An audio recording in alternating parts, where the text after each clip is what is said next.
오늘도 하나님 말씀을 듣고 깨닫고 그대로 살기를 소망하는 우리의 삶 속에 하나님의 크신 은혜와 능력의 역사가 이루어질 줄로 믿습니다.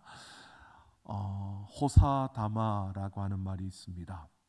좋은 일이 일어날 때는 꼭 방해가 일어난다는 그러한 의미로 쓰여지기도 하고요. 또 그와 비슷하게 세옹지마라고 하는 이야기도 있습니다. 좋은 일이 있었는데 거기에 이어서 나쁜 일이 또 나쁜 일인가 했더니 거기에 이어서 또 좋은 일이 일어나는 이러한 것들을 우리의 삶에서 참 많이 경험하게 됩니다. 그래서 어떤 이들은 우리의 삶은 오르막과 내리막이 있다라고 하기도 하고요. 어떤 이들은 롤러코스터를 타는 것과 같다라고 그렇게 말하기도 합니다. 여러분, 우리에게 좋은 일이 있을 때 방심하지 말고 경계하며 우리의 모습을 돌아볼 수 있는 그 걸음을 걸어간다면 우리 앞에 방해되는 일들이 주어질지라도 우리는 그것을 넉넉하게 이겨내게 될 줄로 믿습니다. 여러분, 이스라엘 백성들 정말 바라던 대로 이제 하나님의 감동된 이들이 선봉대로 예루살렘에 와서 그들이 그곳에 아무것도 없는 그곳에 단을 쌓고 하나님 앞에 예배를 드리며 절기를 지킵니다. 얼마나 기쁘고 감격스러운 일인지 모릅니다. 그런 기쁨과 감격 속에서 그들이 성전 지대를 이제 놓고 성전 재건 공사를 힘을 모아서 하나가 되어서 시작을 하는 겁니다. 여러분, 그 공사를 시작할 때 그들의 마음은 설렘과 기대감으로 가득 찼습니다.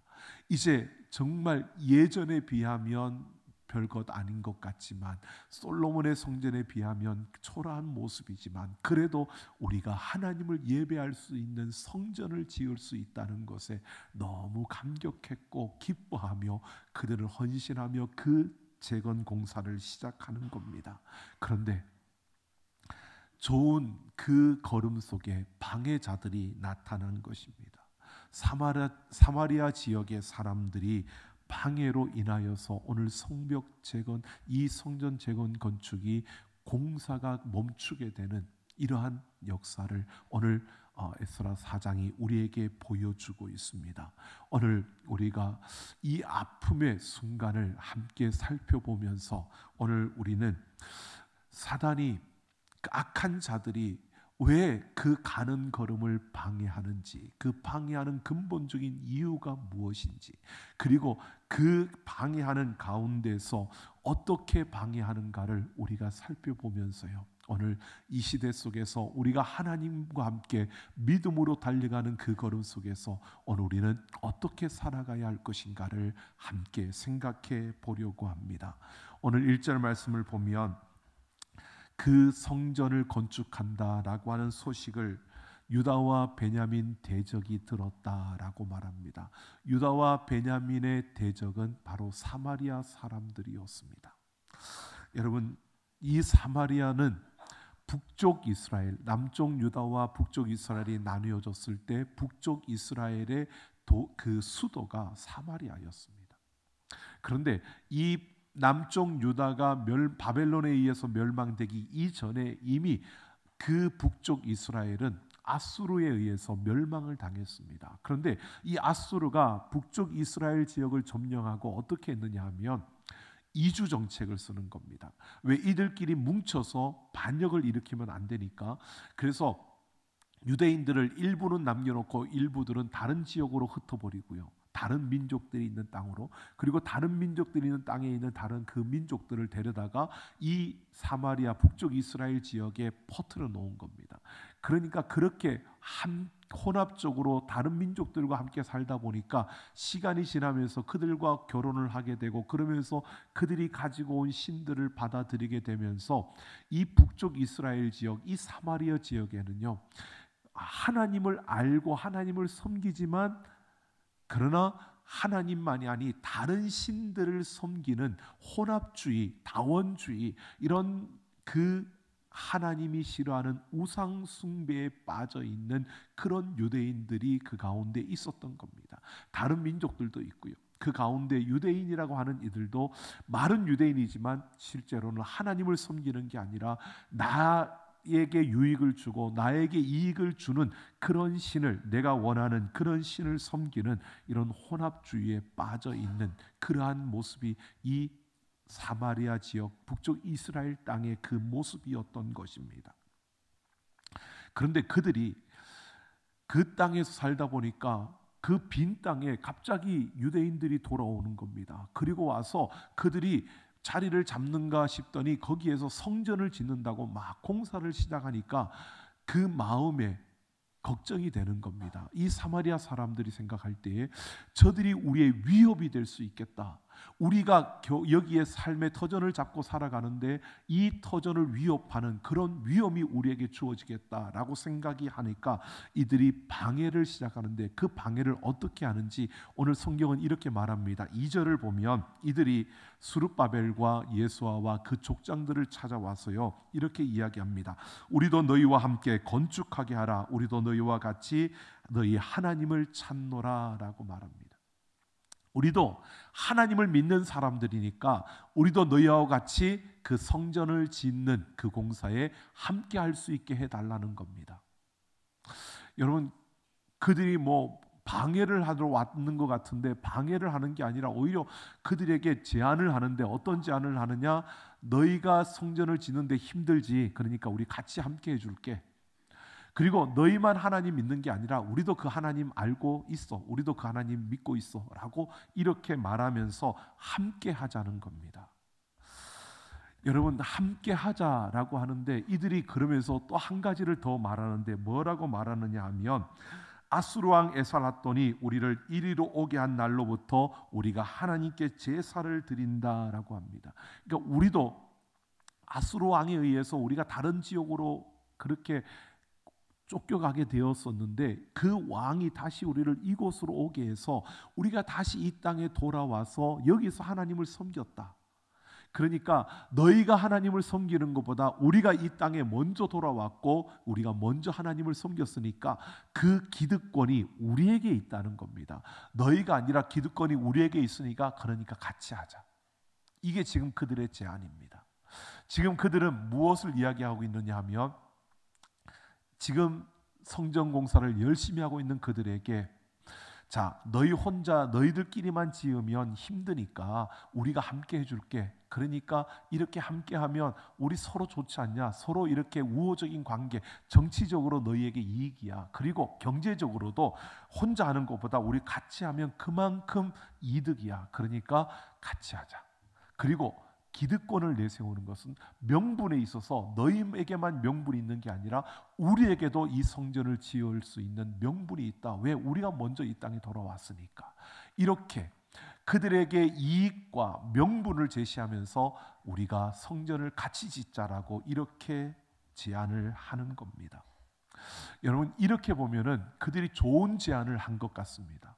그런데 이것은요, 그 안에 본색이 드러나지 않고 그 안에 무언가 속셈을 감추고 있는 겉모습만 지금 그럴듯한 것입니다.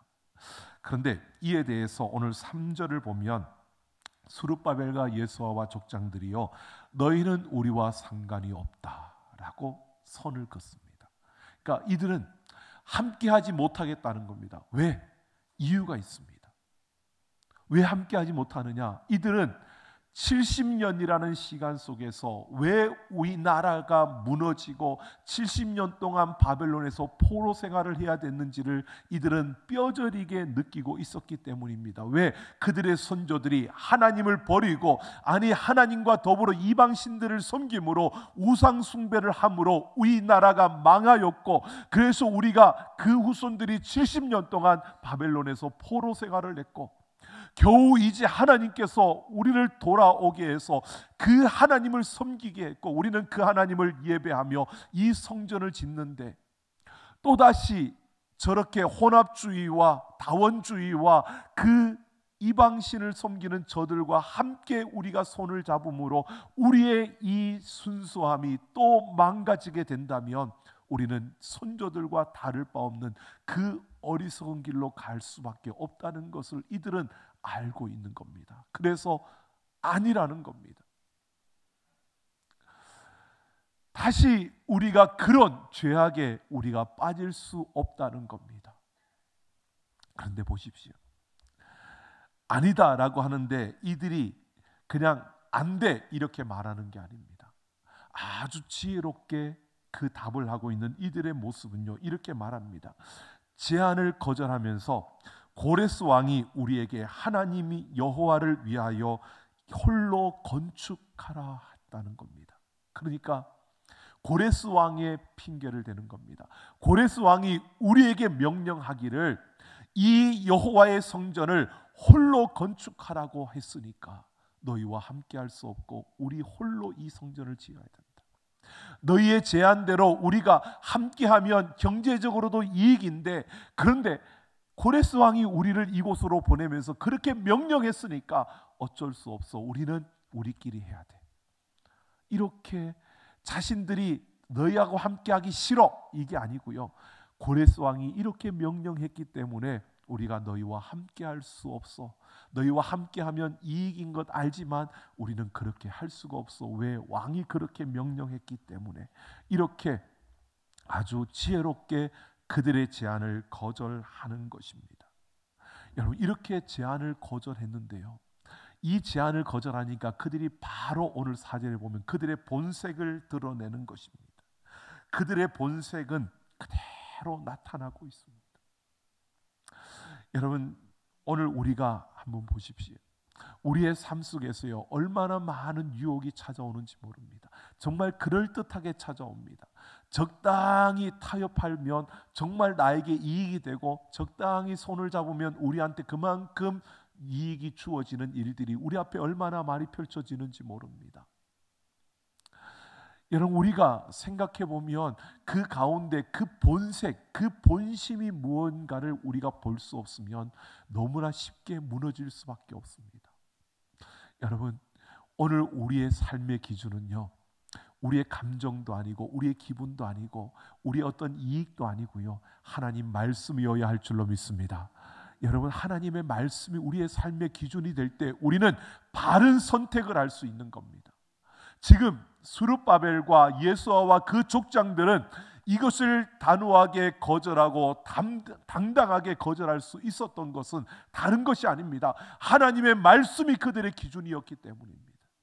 하나님의 말씀을 붙들고 있었기 때문에 그들은 그 가운데서도 내가 조금 손해보는 것 같지만, 이렇게 하면 내가 분명히 저들이 본색을 드러내고 그래서 나에게 어려움이 주어질 것 알지만, 그래도 하나님의 말씀을 붙들고 그 하나님의 말씀을 따라서 우리가 해야겠다는 것이 이들의 결단이었고 이들의 선택이었습니다. 여러분, 오늘 우리의 삶에서 이런 결단과 선택이 일어나야 합니다. 조금 손해보고 그것 때문에 조금 어려워지더라도 여러분, 하나님의 말씀을 따라서 그 말씀대로 우리가 선택하고 그 말씀대로 진실하게 나아갈 수 있는 우리의 걸음이 되기를 예수님의 이름으로 축원합니다. 여러분, 4절부터 이들의 본색이 드러나는데요, 유다 백성의 손을 약하게 하였다라고 합니다. 이 원어의 뜻은 이런 겁니다. 수단과 방법을 가리지 않고요, 감정적으로 낙심하게 만들었다는 겁니다. 여러분, 악한 자들의 방해는요, 사탄의 그 공격은요, 어떤 사실, 그게 참인지 거짓인지 그 사실, 그 팩트를 중요하게 여기지 않습니다. 그것을 논리적으로 뭔가 우리에게 말하려고 하는 것이 아니고요, 우리의 감정선을 건드리는 겁니다. 우리의 기분을 나쁘게 만드는 겁니다. 감정이 상하게 만드는 겁니다. 그리고 불쾌하게 만들고요, 짜증나고 화나게 만들어서 하나님의 말씀을 붙들고 있는 우리들로 그 말씀을 놓게 만들고요, 하나님 중심으로 살아가는 우리들 그 가치관을 놓게 만드는 것입니다. 여러분, 사람이 참 약한 게 뭐냐면요, 이 감정을 건드리면 그게 사실인지 아닌지 따지질 않는다는 거예요. 뭐가 진리인지, 무엇이 하나님이 원하시는 건가를 따지지 않고요, 감정과 기분에 휩쓸린다는 겁니다. 이게 우리의 모습이에요. 사단은 이걸 너무 잘하는 거예요. 그래서 감정선을 건드리는 겁니다. 이렇게 그들의 감정선을 건드려서 기분을 나쁘게 만들고, 그래서 낙심하게 만들고, 그래서 그 일을 못하게 만드는 이러한 일들이 그 앞에 펼쳐졌다는 겁니다. 그러면서 5절을 보면 그들은 관공서를 통해 뇌물까지 주면서 방해하고요, 또 공사를 중단시키기 위해서 고발했다라고 이렇게 6절까지 이야기하고 있습니다. 이들은 본색을 드러낸 것이요, 바로 그들의 감정을 상하게 하고, 그리고 그 공사를 중단시키기 위해서 고발을 하는, 그래서 8절에도 10절에도 고발했다고 나오는데요, 오늘 이 4장의 구조를 보면 1절에서 6절까지가 본문이고요, 7절부터는 관로 안에 있는 겁니다. 여러분 보통 책을 보다 보면 관로 안에 있는 거 뭐냐면 앞에 있는 내용을 부연 설명하든지 내용을 보충하는 내용들이 거기에 들어가 있습니다. 그러니까 7절부터 23절까지의 말씀은 이 고발하고 고소한 내용들, 그들이 어떻게 고발했고 어떻게 방해했고 어떻게 그들이 공격했는지, 이러한 것들을 상세하게 적어 놓은 것이 7절부터 23절까지의 말씀입니다. 그러니까 그것을 살펴보면 이런 겁니다. 이들이요, 감정을 상하게 하는데 그 감정을 상하게 했을 뿐만 아니라 뇌물을 주면서까지 그 공직자들을 이용해서 이들의 일을 방해하는 겁니다. 이런 방해들을 하는데 11절 이하에 보면 그 왕에게 상소문을 올립니다. 근데 그 상소문의 내용들을 보면 이렇게 말하는 겁니다. 예루살렘은 패역하고 악한 성읍이라.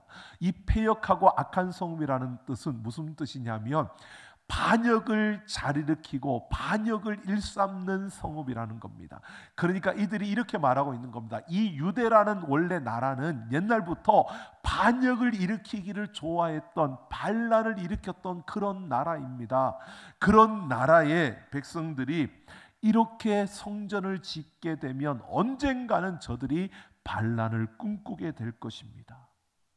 저들이 반란을 꿈꾸면 왕이 손해보지 않겠습니까?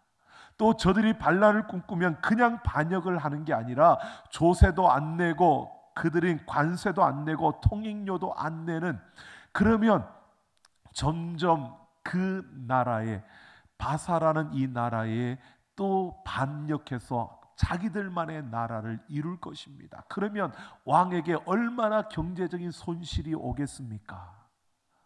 그러니까 이 유다라는 이 백성들을 그들은 계속해서 반역을 일으키는 위험한 인물들로 그렇게 조소를 쓰고 있는 겁니다. 그러면서 14절을 보면 우리가 왕궁의 소금을 먹음으로 왕이 수치를 당함을 참아보지 못하여 왕께 아뢰는 겁니다. 이렇게 말하는 겁니다. 우리는 왕궁의 소금 먹는다. 소금이라는 것은 그 봉급을 말하는 겁니다. 그 당시는 봉급을 소금으로 주었다고 합니다. 그러니까 우리는 왕궁에서 왕으로부터 봉급을 받아서 살아가는 자들입니다. 그러니까 왕의 백성들입니다. 왕이 우리를 먹여 살리고 있는데, 그런데 이들이 반역을 일으키고 그런 나라를 이루고 나면 여러분, 다른 나라 사람들이 우리 왕을 보고 그 왕이 어리석어서 저들에게 그 성전을 짓게 만들어 주더니 결국은 저렇게 반란을 일으키고 저렇게 큰 손해를 보았다고 하면 왕에게 수치가 되지 않겠습니까? 이것을 차마 우리가 볼 수 없어서 지금 이 상소를 올리는 겁니다. 그러니까 이 성전을 짓지 못하게 막아주십시오라고 이렇게 말하고 있는 겁니다. 그러니까 여러분, 똑같은, 좀 다르게 보이지만 똑같이 이들은요, 지금 이들을 막지 않으면 왕이여 경제적인 손실을 볼 겁니다. 지금 이들을 막지 않으면 왕이여 부끄러움을 당할 텐데 그것을 당하겠습니까? 그러니까 이들에게 지금 왕에게 이들은 상소문에서 이렇게 말하고 있는 겁니다. 경제적인 손실을 볼 것이고요. 왕이여 지금 이들을 막아낼 명분이 이겁니다. 그러니까 빨리 이 명분을 붙들고 성전을 못 짓게 해달라고 그렇게 이들이 상소하고 있는 겁니다. 여러분, 오늘 우리는 이런 것을 봅니다. 분명히요, 이들이 이렇게 악하게 공격하는 이유를 우리는 생각해야 합니다. 왜 그럴까요? 왜 이들이 이 성전을 못 짓게 이렇게 흔드는 것일까요? 자신들의 이익 때문입니다. 여러분, 그런데 이 왕이 이 상소문을 듣고 그들의 말대로 성전 공사를 멈춥니다. 왜요? 내 이익 때문에. 여러분, 사람은 유익한 것을 쫓는 게 아니고 이익을 쫓는 게 사람입니다. 우리의 모습입니다. 여러분, 우리가 그렇지 않은 것처럼 보이지만 우리가 하나님이 우리를 붙들어 주지 않으면 우리 인간은요, 감정에 휘둘리기 쉽고요, 그리고 이익에 휘둘리는 것이 우리 인간의 모습입니다. 유익을 추구하다가도 이익이 생기면 유익을 내려놓는 게 사람입니다. 이게 우리의 모습이에요. 우리는 그나마 하나님을 붙들고 하나님이 우리를 붙들어 주시기 때문에 이 이익이 아니라 유익을 추구하는 삶을 살아가려고 발버둥 치지만, 실제로 세상에 나아가면 많은 사람들이요, 유익이 아니라 이익을 쫓아가는 겁니다. 그러니까 이익을, 사단은 그걸 너무 잘 알기 때문에 그것을 가지고 자꾸 유혹을 하는 겁니다. 그래서 감정선을 건드리고, 그리고 이익이 되는 자, 이게 내게 손해가 된다고 이렇게 건드리고, 그러면서 또한 그걸 할 수 있는 명분까지 만들어 주는 겁니다. 여러분, 이렇게 되면 사람들은 거의 다 그냥 넘어가게 되는 겁니다. 여러분, 오늘 우리는 분명히 보아야 합니다. 여러분, 그 너머에 하나님이 역사하시는 그 역사를 보기 위해서 우리는 하나님의 말씀을 붙들고 그 하나님의 도우심을 구하며, 우리 앞에 어떤 일들이 주어질 때마다, 여러분, 우리가 생각지 않았던 일들이 일어나고 방해하는 일들이 일어날 때요, 우리는 하나님을 붙드시기를 소망합니다. 그리고 우리가 생각해 보십시오. 우리가 잘 나갈 때는 사단이 건드릴까요? 안 건드릴까요? 우리가 잘 나갈 때는 건드려야죠. 근데 우리가 잘 못 나가면, 쉽게 말하면 이런 겁니다. 우리가 하나님 말씀대로 잘 살고 하나님 말씀을 붙들고 우리가 한번 살아보려고 하고 하나님 말씀대로 뭔가 일을 이루려고 할 때는 사단이 가만히 있지 않는 겁니다. 방해를 하는 겁니다. 그런데 우리가 하나님을 믿는다고 하지만 하나님은 뭐 어쩌다가 한 번씩 만나는 거고, 그냥 내 마음대로, 내 생각대로, 내 욕심대로 그냥 내가 하고 싶은 대로 살아가면 사단이 우리를 건드릴까요? 안 건드려요. 왜? 그냥 내버려둬도 하나님부터 멀어지는데 뭐 굳이 건드릴 이유가 없는 거죠. 그러니까 우리의 삶에요, 우리가 정말 잘해보겠다고 할 때 어려움이 찾아올 수 있습니다. 내가 정말 하나님 말씀대로 이렇게 한번 해보겠다 그럴 때 여러분, 우리 앞에 어려움이 찾아올 수 있습니다. 내가 하나님 말씀대로 뭔가 실천해 보려고 결단할 때 여러분, 그것을 결단을 방해하는 일들이 꼭 우리 앞에 일어나는 거예요. 사단이 가만히 있지를 못하는 겁니다. 여러분, 그 순간에도 낙심하지 마시고요, 감정에 휘둘리지 마시고요, 기분에 휘둘리지 마시고요, 그 상황에 휘둘리지 마시고 오직 하나님 말씀을 붙들고 하나님이 하신다, 내가 못하더라도 하나님은 하신다라고 확신하며 그 하나님을 붙들고 나아갈 수 있는 우리가 되기를 예수님의 이름으로 축원합니다. 로마서 8장 17절을 보면, 자녀이면 또한 상속자 곧 하나님의 상속자요 그리스도와 함께한 상속자니 우리가 그와 함께 영광을 받기 위하여 고난도 함께 받아야 할 것이니라 라고 말합니다. 여러분, 우리가 하나님의 자녀이면서 당연히 하나님의 그 유업의 상속자라는 겁니다. 여러분, 우리가 하나님의 자녀가 되었다는 것은 하나님의 나라 그 유업을 상속으로 받을 자가 되었다는 겁니다. 하나님의 나라의 유업은 그 아들 예수 그리스도의 것이었는데, 우리가 하나님의 자녀가 되므로 우리가 양자가 되어 그 똑같은 유업을 우리가 이어받게 되었다는 것입니다. 그러면서 하는 이야기가, 예수 그리스도가 그 부활의 승리를 이루고 그 영원한 승리를 이루기 위해서 어떻게 해요? 십자가에서 못 박혀 죽임을 당했습니다. 여러분, 고난이 고난으로 끝난 게 아닙니다. 부활의 승리로 끝난 것입니다. 여러분, 오늘 우리에게 이렇게 말하는 겁니다. 이 부활의 승리를 위해서 우리는 오늘 고난에 참여해야 된다는 것을 말하고 있는 겁니다. 그러니까 영광을 받기 위하여 우리는 고난도 함께 받아야 한다고 말하고 있는 겁니다. 여러분, 우리의 삶은요, 그냥 보면 이 땅에서의 행복을 추구하는 것 같지만 우리는 이 땅에서의 행복을 추구하는 인생이 아닙니다. 여러분, 행복하지 말라는 게 아닙니다.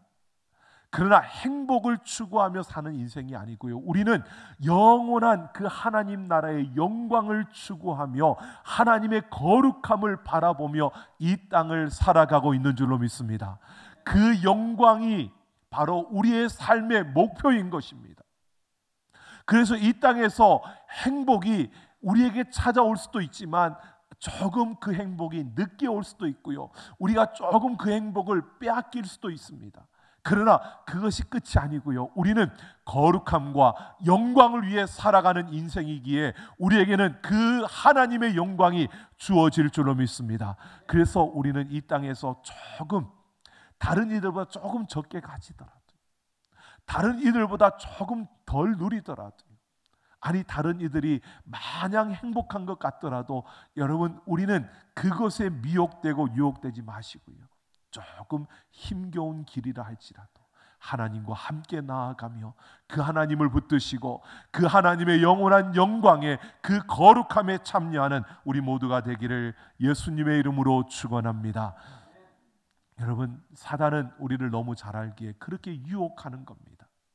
우리의 감정선을 건드리고요, 우리에게 이익과 손해를 이야기하면서 너 이렇게 가면 손해봐, 이렇게 가면 손해야, 이게 어리석은 거야, 우리에게 끊임없이 이야기할 것입니다. 그 순간에도요, 하나님의 말씀을 붙드셔야 합니다. 여러분, 닭과 독수리가 위험 앞에 서면 완전히 다른 모습을 보여준다고 합니다.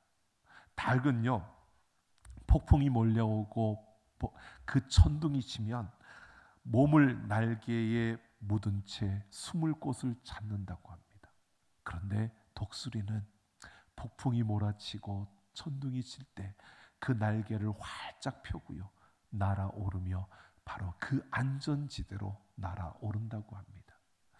여러분, 원래 우리는 닭과 같은 그런 모습입니다. 조금만 어려워도 우리는 불평과 원망이 나오고요, 우리의 감정이 조금만 상하면, 여러분 그러지 않습니까? 흔히들 조금만 감정이 상하면, 다른 것도 아니고 먹는 것 때문에 감정이 상하면 더 원수지죠. 다시는 안 본다 그러죠.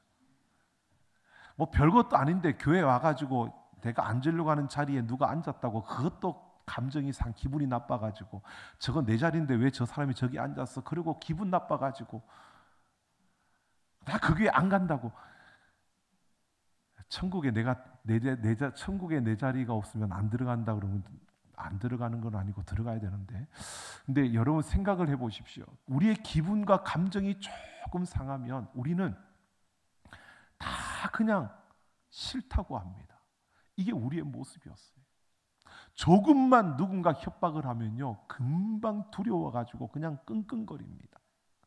누군가 조금만 위협하면 막 그냥 안절부절 못합니다. 이게 우리의 모습이에요. 그런데 하나님이 우리를 꽉 붙드셔서 우리에게 믿음을 주셔서 그 하나님을 붙들게 하신 줄로 믿습니다. 그 하나님을 붙들고 독수리가 날개치며 올라감같이 여호와를 앙망하며 올라가는 우리가 되기를 예수님의 이름으로 축원합니다. 여러분, 우리에게 믿음이 필요합니다. 여러분, 유혹하는 그 순간에도 하나님을 굳건하게 믿고 하나님이 모든 것을 이루신다는 그 믿음, 하나님께서 내가 생각하는 것보다 더 좋은 것을 주신다는 그 믿음, 지금 방해하고 있지만 그러나 그 방해를 넘어서 하나님은 반드시 이루신다는 그 믿음을 가지고 여러분 이겨내는, 그것을 넘어서는, 그래서 영광의 그 자리에, 거룩함의 그 자리에 이르는 우리 모두가 되기를 예수님의 이름으로 축원합니다.